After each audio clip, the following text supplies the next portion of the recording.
This week on STC, we await the latest iPhone software update. It has some very interesting new features. The smart devices in your home are a serious threat, but new laws may or may not be about to fix that. And Apple versus Google has just taken another surprising twist. So it's been a really big couple of weeks for privacy, security. Lots of different things have been happening since we last recorded, haven't they? One of the most interesting things is Apple suing NSO Group. So what's been going on there, Zach? You've been looking into this, haven't you? We all know about NSO and Pegasus, and clearly Apple is treading where Facebook has been before and still is, right? And is continuing with its own action. I think the interesting part of the story for the billion plus iPhone users out there is Apple's change of approach. So we were highly critical of Apple in the summer when the iMessage exploits were making headlines and Apple was kind of not saying very much. And then when it did talk, it kind of said, well, it's not hit many people. And you kind of remember, I think it was 14.7, and did it fix it? Did it not fix it? And no one could work it out. And the whole black box software thing hit. Anyway, now we've seen some openness, a bit of transparency from Apple, explain what went on, what it's doing to fix the problem, and the fact that it will warn people that are hit in the future. So I think we all welcome that as a change of tack from Apple, and that I think is maybe the bigger story than the specifics of NSO, which is clearly on its knees at the moment. Yeah, the reporting, the warning of users interested me because this is something that Google have been doing for a while with their advanced security program for journalists, politicians, those people who are more likely to be attacked. They've been warning those users of state-sponsored attacks on them for a while now, for months and months and months. It just seems that Apple are playing catch-up a lot lately. Yeah, I think that's right. And it's interesting, isn't it? Because Google has offered the kind of the advanced protection stuff in Android for some time now, and has kind of been talking a lot about that even recently. And Apple hasn't had any of that in the past. And what we've seen, Apple's kind of played the whole safety, security, privacy thing across the patch. But maybe this is the start of an interesting aspect for Apple where it can follow Google. So there are clearly journalists, dissidents, people in certain territories that might be targeted by more sophisticated attacks. Is there going to be an additional layer of security you can add to your iPhone? What was interesting in terms of Apple's the stuff that came out from Apple on NSO was it talks about the fact that, if you like, the attack was, we kind of knew this, but it was confirmed, it was inside the iCloud enclave. So in essence, you're using the trusted ecosystem to attack a device.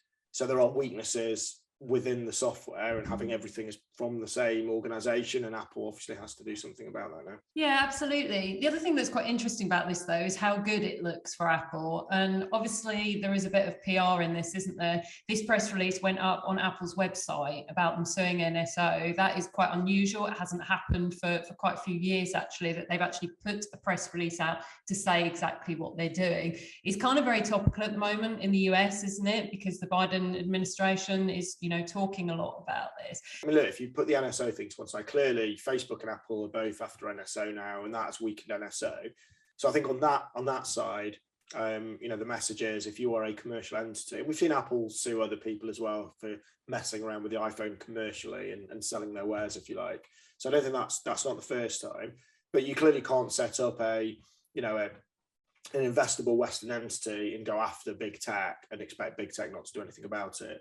Contrast that with the Chinese hacking competition that you covered a couple of weeks ago, Davey, where they kind of stripped down an iPhone 13 with 1502, I think, had on it. So clearly the threat hasn't got away, but good luck suing hackers in China as opposed to suing an entity that's backed by US investment here in the West. But yeah, the other thing, I guess, which is slightly wryly, Kate, even if you read the lawsuit reads like a press release. I don't know if you read it, but it's literally like, iPhones are safer and here's all the reasons, and Androids are more dangerous and here's all the reasons. This is everything we're doing. And, you read a bunch of lawsuits. It's quite unusual to see one that is quite as PR glitzy as Apple's lawsuit against NSO. And they're very good at this, aren't they? They're very good at purveying themselves as the company of security and privacy. And we've got to remember they're not perfect. They are better, actually, in terms of, what you get. And obviously what they're saying and how they're protecting the OS than Google. But at the end of the day, there are issues in terms of them patching things and being transparent and open about it. We do know security researchers have complained about how easy it is to get Apple to respond to them and then to actually fix these vulnerabilities, because, you know, Apple's taken quite a long time to fix things and to credit people with them a lot of the time. Yeah, so that's a good point possibly to bring up. When's the next update coming for iOS, Kate? And what's it likely to bring with it? Yeah, very good point. iOS 15.2 is on its way. We're expecting it within the next week or two. So late November, they did say late November, early December. At the moment, we're recording at the end of November.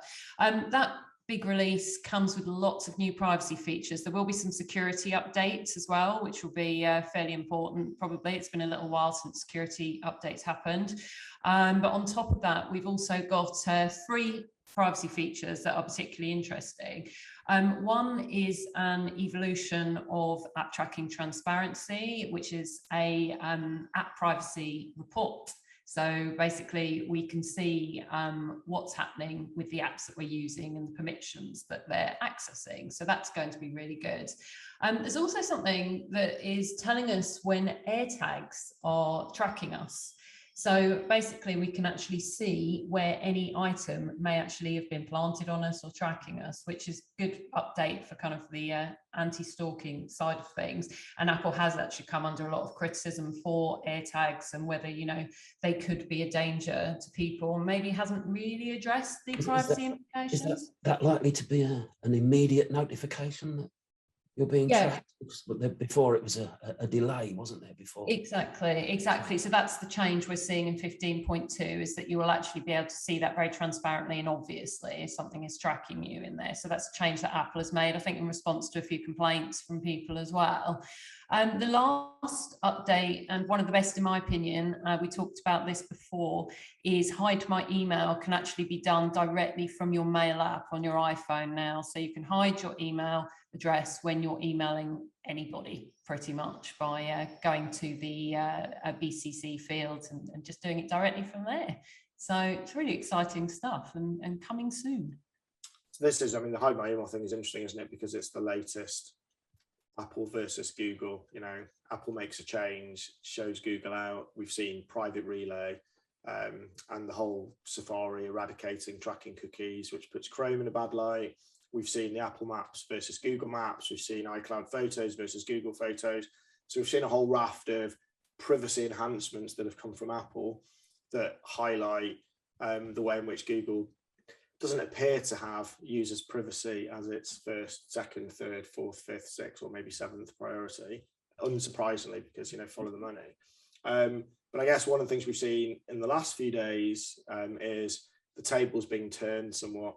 So where Apple's weak is the fact that if you live within Apple's bubble, then it's all good. But if you step outside of that bubble and you start communicating and sharing with other people, then some of those privacy enhancements fall away. And one, or probably the most obvious example of that is iMessage, where you can only secure message people that also have iMessage, which means they have to be on an iPhone or another Apple device. It won't work. There's no, you know, web services or you know, apps to run an Android or anything like that. Google has been poking a little bit at this recently because it's obviously taken control of RCS and kind of SMS v2, which is a bit of a damp squib because it only works on Android because Apple's not playing. So you can see where this goes.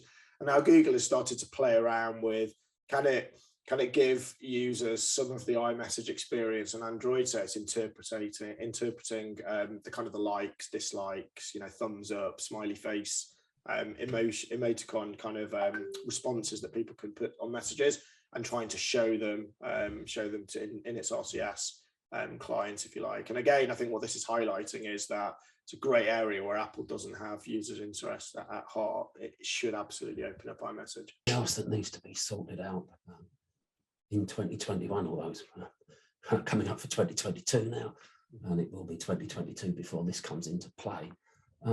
Smart devices, internet connected devices, and the security sinkhole that they've become.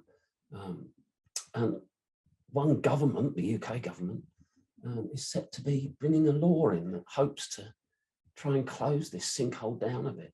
and that's the Product Security and Telecommunications Infrastructure Bill, which isn't law as of yet, but it has now been read through in Parliament, and as soon as parliamentary time allows, it will become law and ask for royal assent from the Queen. So I've been looking at that this week and what it involves and what's left out. So the big issue for IoT devices is passwords, isn't it? One of. And amongst the measures being introduced here will be the banning by law of weak default factory loaded passwords on internet connected devices. Instead, they are going to have to be both unique and not resettable to a universal default, which is brilliant, and it sounds quite progressive. But you've got to remember that California passed a law banning default passwords on internet connected devices 3 years ago now. So, but there are other things as well, and the two other things that this UK law will bring in are the declaration of a minimum period of security updates. And if there are to be no security updates, so no patching, that also needs to be declared. And then the disclosure of security vulnerabilities will need to be done transparently. It's interesting. I mean, anything to plug security gaps in IoT is welcome. And a couple of years ago, the FBI came out and their advice was, if you're going to run smart devices at home, you've got to run them on a shadow network.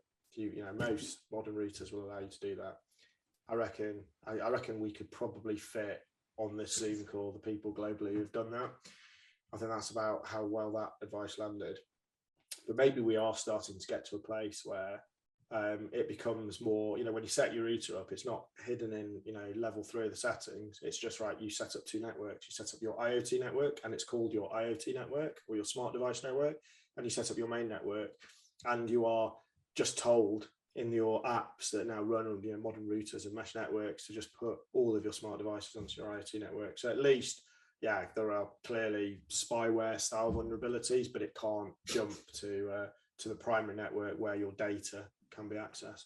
Yeah, it's building things in from the start, isn't it? Because people are building great new products, but they're not building them with security in at all. And then they're being put in people's homes. They're not secure. I mean, we all kind of rely on IoT devices now, don't we? As much as I've always tried to avoid them as much as possible. Home security systems, for example, it's so convenient. It's so much easier. You can control them from your phone, but they are a security risk. But again, it's that definition of what's a Internet of Things now, I think, has become a bit passé. Everything's internet connected. Yeah. So something that I don't think is covered by this legislation are printers. They'll fall into the same hole as laptops and desktops. Yet F-Secure researchers this week have found another problem affecting printers, not a Windows problem for a change. The printer spooler print nightmare thing has been patched. But what they're referring to as printing shells with a Z impacts more than 150 HP products. They looked at a multifunction printer and found that there were exploitable bugs, exploitable vulnerabilities in the comms board and the font parser that could give an attacker remote code execution. Now, HP's issued firmware patches, and I'll throw the links to those into my article.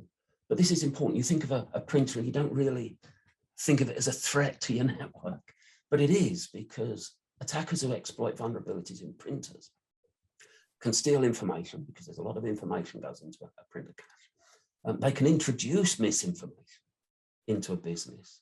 And more importantly, there's the potential to pivot to the business network itself. And that's quite serious, and people don't take it seriously enough. I mean, it comes back to Zach's point about isolating devices on networks. Printers shouldn't really be on that same network where it's so easy to hop over onto the main network and get into things you shouldn't. It's a double-edged sword, right? Because printers, VoIP phones, whatever, you give them, particularly printers, you give them access to the outside world so they can go get their firmware updates. That introduces the risk, right? If your printer's isolated, they can't see anything, then you're fine. But the minute that printer's reaching out, If there's a vulnerability in that reach out, then that can be exploited. You can find that port, you can come back in, go through the printer onto the network, and then you can access everything because you're inside the network.